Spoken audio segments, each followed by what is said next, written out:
सबसे पहले तो आइड लाइक टू से कि मैंने इस वीडियो में आप लोगों के साथ कहीं भी डाइटिंग नहीं शेयर की है। Talking about my hip area, वो तो मतलब no amount of physical exercise could have ever reduced. Hi friends, स्वागत है आप सभी का मेरे चैनल पर। आज की डेट के वीडियो में मुझे 100% श्योरिटी है आप लोगों को यकीन ज़रूर आएगा, क्योंकि आज मैं आप लोगों के साथ में अपना belly fat loss journey share करने वाली हूँ। मैं आप लोगों के साथ आज डिस्कस करूंगी कि कैसे बिना किसी भी तरीके की डाइटिंग किए, like literally without skipping on anything that I love to eat, मैंने कैसे अपना बेली फैट इस लेवल से इस लेवल पे पहुंचाया। सो आई होप आप लोगों को आज का वीडियो पसंद आएगा, कंस्ट्रक्टिव लगेगा। और अगर आप लोग मुझे इस डाइट में फॉलो करना चाहते हो तो मुझे डेफिनेटली मेरे चैनल को आप सब्सक्राइब कीजिएगा, सो दैट मैं आप लोगों के साथ में अपडेट शेयर करती रहूँगी। मुझे कमेंट सेक्शन में बताना मत भूलिएगा आप लोगों को आज का वीडियो कैसा लगा। तो आइए फटाफट स्टार्ट करते हैं और देखते हैं कैसे रिड्यूस किया मैंने बेली फैट। सो सबसे पहले let's talk about the actual reason of my belly fat. मेरा बेली फैट जो था वो पोस्ट प्रेगनेंसी आया था, और मैंने अपनी प्रेगनेंसी ड्यूरेशन में बहुत ज़्यादा वेट गेन नहीं किया था। मैं आप लोगों के साथ में पिक्चर यहाँ पे शेयर करने वाली हूँ पोस्ट डिलीवरी की। सो अब आप ये सोचिए कि प्रॉब्लम कहाँ पे फिर आ गई, क्योंकि बेली फैट जो है वो यहाँ से यहाँ तो डेफिनेटली पहुँचा। मुझसे मिस्टेक क्या हुई, एक्चुअली पोस्ट डिलीवरी क्या होता है, हम लोगों को भूख बहुत ज़्यादा लगनी शुरू हो जाती है। प्लस क्योंकि हम लोगों को अपने बेबीज़ को ब्रेस्ट फीड करना होता है, हम लोगों को ऐसा लगता है कि हम लोगों को एक्स्ट्रा न्यूट्रिशंस, एक्स्ट्रा कैलोरीज की रिक्वायरमेंट है, और हम लोग जितना खाना चाहिए उससे थोड़ा ज़्यादा खाना कंज्यूम करना शुरू कर देते हैं प्रोबेबली, जिसकी वजह से जो वेट गेन है वो बाद में हो जाता है। अगर पहले वेट गेन हुआ है, इट्स नॉर्मल, इट्स नेचुरल, आप लूज़ कर पाएंगे। लेकिन अगर बाद में वेट गेन हो गया है तो आपको लूज़ करने में भी काफ़ी प्रॉब्लम होने वाली है। ये सारी चीज़ें हैं जिनके कारण मेरा पर्सनली वेट गेन हो गया था। बट फाइनली मैं अपने बेली फैट के मैटर में इस लेवल पे आ गई हूँ पर्टिकुलरली कि मैं सेटिस्फाई फील करती हूँ। मुझे एटलीस्ट साड़ी पहनने के बाद में ऐसा नहीं लग रहा होता कि ओ माय गॉड ये क्या हो गया, ये मेरे ऊपर साड़ी अच्छी नहीं लग रही है। आइए अब मैं फटाफट आप लोगों के साथ में शेयर करती हूँ कि मैंने एक्चुअली में किया क्या इस फैट को रिड्यूस करने के लिए। जो पहली चीज़ मैंने फॉलो करना शुरू किया वो था इंटरमिटेंट फास्टिंग। अब आप लोग सोचेंगे कि एक तरफ कह रही है मैंने डाइटिंग नहीं की और दूसरी तरफ इंटरमिटेंट फास्टिंग की बात कर रही है।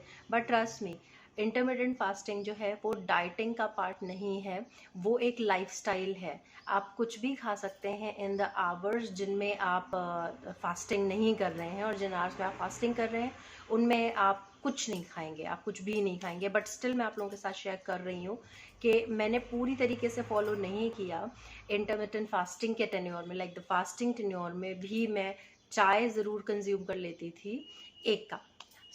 आइए मैं आप लोगों के साथ अपने आवर्स शेयर करती हूँ। इंटरमिटेंट फास्टिंग 2 तरीके से आप कर सकते हैं। आप 12:12 का रेशियो रख सकते हैं या 16:8 का रेशियो रख सकते हैं।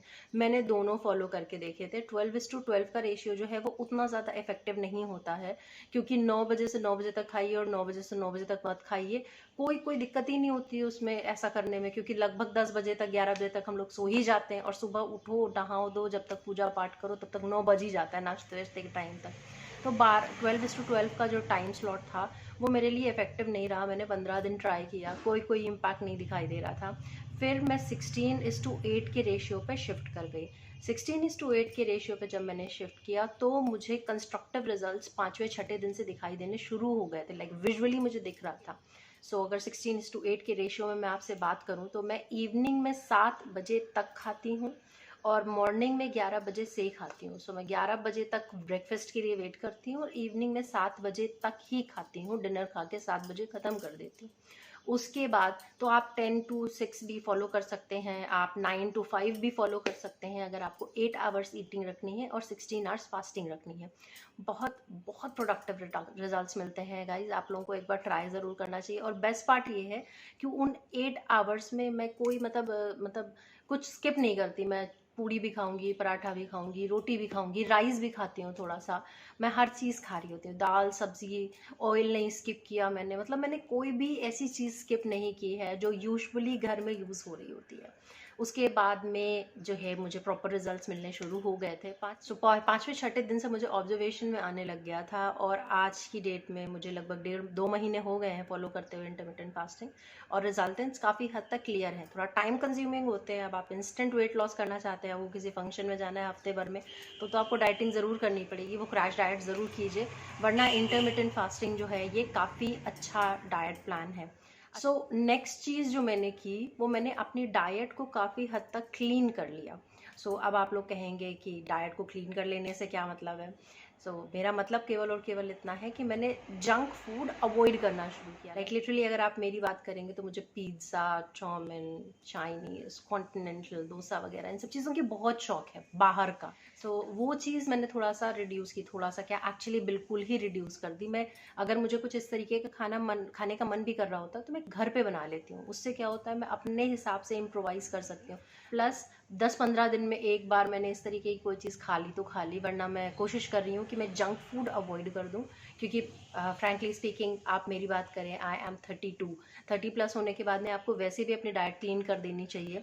मैंने वेजिटेबल्स पे कंजम्पशन बढ़ाया, फ्रूट्स पे थोड़ा सा कंजम्पशन बढ़ा दिया। इसने ऑटोमेटिकली मेरे एक्चुअल जो जंक फूड वाली क्रेविंग्स थी उनको भी कंट्रोल किया। और तीसरी चीज़ जो मैंने की वो ये की कि मैंने थोड़ा सा सैक्रिफाइस भी किया। दैट इज़, मैंने चाय बंद तो नहीं की बट रिड्यूस कर दी। नॉर्मली मैं चाय के 5-6 कप दिन भर में पी लेती थी, और मेरी चाय ऐसी होती थी हाफ एंड हाफ वाली, लाइक टिपिकल इंडियन स्टाइल की चाय में बनाती थी, अदरक और इलायची वगैरह सब कुछ डालकर, और अपने आप को कन्विंस करने के लिए ये भी सोच लेती थी कि अदरक से वेट लॉस होता है। Post starting my intermittent fasting साथ ही साथ में मैंने अपने चाय पे भी कंट्रोल किया। बिल्कुल नहीं छोड़ा, क्योंकि आप लोग समझ सकते हैं जिसको इतने छोटी एज से आदत होती है, इतने बड़ी एज तक आदत पड़ चुकी होती है, वो नहीं छोड़ सकता।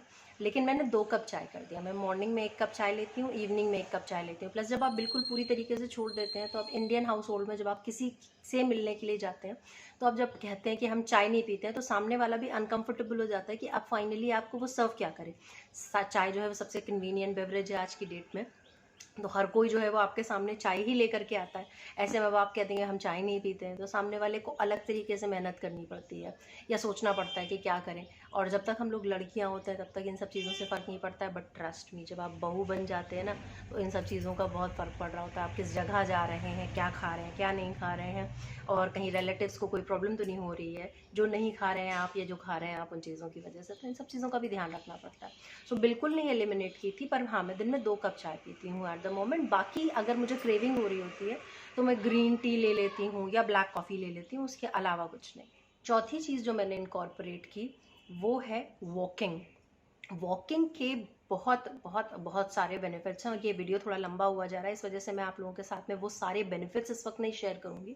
बट हाँ, बहुत जल्द मैं आप लोगों के साथ में वॉकिंग के बेनिफिट्स और इंटरमिटेंट फास्टिंग के बेनिफिट्स शेयर करने वाली हूँ। So wait for that video, let me know in the comment section if you people want to. फिलहाल के लिए मैं आप लोगों को ये बताऊंगी कि मैंने नॉन स्किपेबल वॉकिंग की है 1 घंटे के लिए ऑन अ डेली बेसिस। अब नॉर्मली हम लोग वॉकिंग कंसीडर करते हैं कि 1 घंटे वॉकिंग को, कि 1 घंटे हम पार्क में रहे और हमने उसे वॉकिंग कंसीडर कर लिया, पर मैं ऐसा नहीं करती। रीज़न बीइंग, मेरे साथ मेरा छोटा सा बेटा है, so I have to make sure कि वो भी कंफर्टेबल रहे। So what I do is, उसकी साइकिल जो है उसकी हेल्प से मैं उसको बिठा करके, मैं यहाँ से जो मेरे घर से सबसे दूर पार्क पड़ता है, सबसे बड़ा पार्क पड़ता है, उस पार्क में मैं उसको लेकर के जाती हूँ। उसकी साइकिल घर से निकालने से लेकर घर में वापस लाने तक के टेन्योर को मैं अपना वॉकिंग टेन्योर कंसीडर करती हूँ। प्लस वो पार्क जो है सबसे बड़ा होने के बावजूद केवल और केवल सेंटर में एक एरिया, वो रेक्टेंगल शेप का पार्क है, तो सेंटर में बच्चे खेल रहे होते हैं, और आउटर स्कर्ट्स पे उसके जो है वो वॉकिंग ट्रैक बना हुआ है, तो आप उस पर वॉक कर सकते हैं। तो उसमें क्या होता है कि जैसे विवान को अब मैंने अगर सेंटर में छोड़ भी दिया है, वो खेल रहा है, तो पार्क के किसी भी कोने में मैं वॉक कर रही हूँ, मुझे दिख रहा होता है clearly. And plus we live in a small town, Lucknow बहुत उतनी बड़ी जगह भी नहीं है, तो उतना ज़्यादा रिस्की चीज़ें नहीं हुई हैं। प्लस मॉमीज़ काफ़ी अच्छी और हेल्पफुल हो जाती है एक दूसरे के लिए, लाइक जब मुझे वॉक करनी होती है तो मैं रिक्वेस्ट कर देती हूँ, तो जो अपने बच्चे के साथ खेल रही होती हैं वो उसको भी झुलाते रहते हैं, खिलाते रहते हैं, और सेम हेल्प मैं भी कर देती हूँ। So these are the things जिनकी वजह से आप बहुत कन्वीनियंटली अपनी वॉक भी कंप्लीट कर सकते हैं एंड अपने बेबी को भी देखते रह सकते हैं। So this is how I make sure कि मेरी वॉक जो है ना सफ़र करे। मैं 1 घंटा ऑन अ डेली बेसिस 6 बजे से 7 बजे तक सर्टनली वॉक करती हूँ। उससे ज़्यादा अगर मैं बढ़ा दूँ तो no doubts about it, but उससे कम करने की कोशिश मैं बिल्कुल नहीं करती। आप एक हेफ्टी टारगेट डिसाइड कीजिए।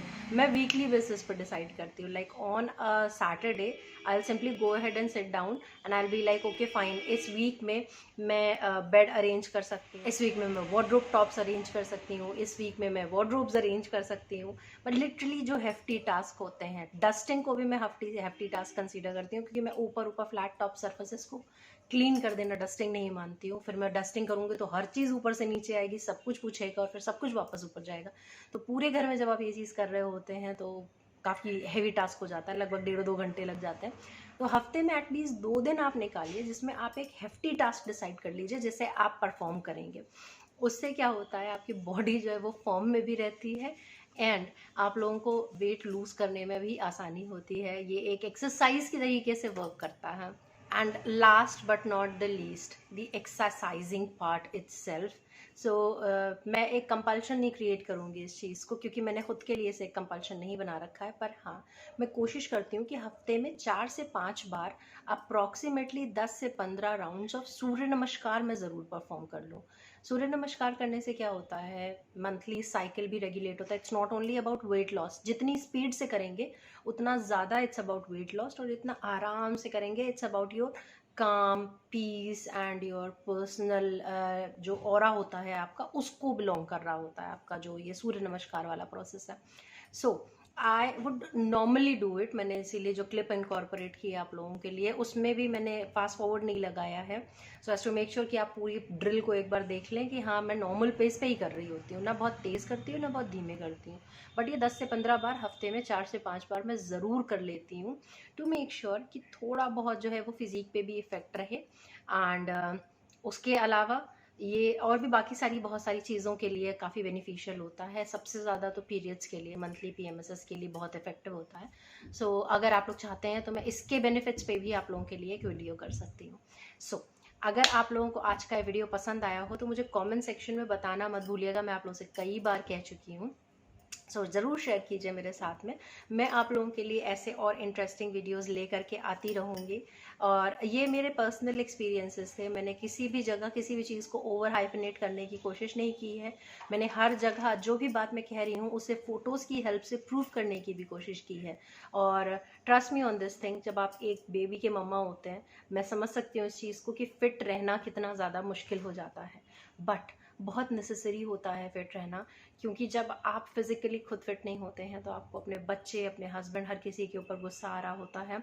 और आपके साथ में ये एक बहुत मेजर प्रॉब्लम ये होती है आज की डेट में कि न्यूक्लियर फैमिली कल्चर के चलते आपके पास हेल्प नाम पर कुछ नहीं होता है। सो करना सब कुछ आपको अपने आप ही है। तो अगर आप इस तरीके के किसी प्रॉपर पॉजिटिव रूटीन में आ जाते हैं तो आपको इस तरीके की प्रॉब्लम्स नहीं फेस करनी पड़ रही होती हैं। और अगर आप अपना रूटीन जो है वो प्रॉपर नहीं करते 30+ होने के बाद में, तो आपको बीमारियां घेरना शुरू कर देंगी, ओबेसिटी जिसमें सबसे बड़ी प्रॉब्लम होती है। सो आप जस्ट मेक श्योर कीजिए कि आप अपना शेड्यूल क्लियर रखें, आप अपनी डाइट क्लियर रखें, आप अपना ध्यान रखें बहुत अच्छी तरीके से। पोस्ट 30s हम लोग उस एज ग्रुप में नहीं रह जाते हैं कि भाई कुछ भी खा लिया, कभी भी खा लिया और आराम से चल रहे हैं। तो बस मेक श्योर कीजिए। मैं ये नहीं कह रही हूँ कि एजिंग स्टार्ट हो जाती है पोस्ट 30, मुझे गलत मत समझिएगा। मैं अपने आप को स्टिल 32 ईयर्स यंग समझती हूँ। It's healthy to make sure कि आप प्रॉपरली खाएं और प्रॉपरली रहें, सो दैट चीज़ें जो हैं वो काफ़ी कन्वीनियंट हो जाएंगी आपके लिए in the latter age as well as in the current time period. So hopefully this video was useful for you. If that was, don't forget to give this video a big fat thumbs up. Also don't forget to subscribe to the channel if you people haven't already. And with that being said, मैं आप लोगों से कहूँगी a huge bye bye और मैं मिलूँगी आप लोगों से अपने अगले वीडियो में। तब तक के लिए stay blessed and take very good care of yourself. Bye.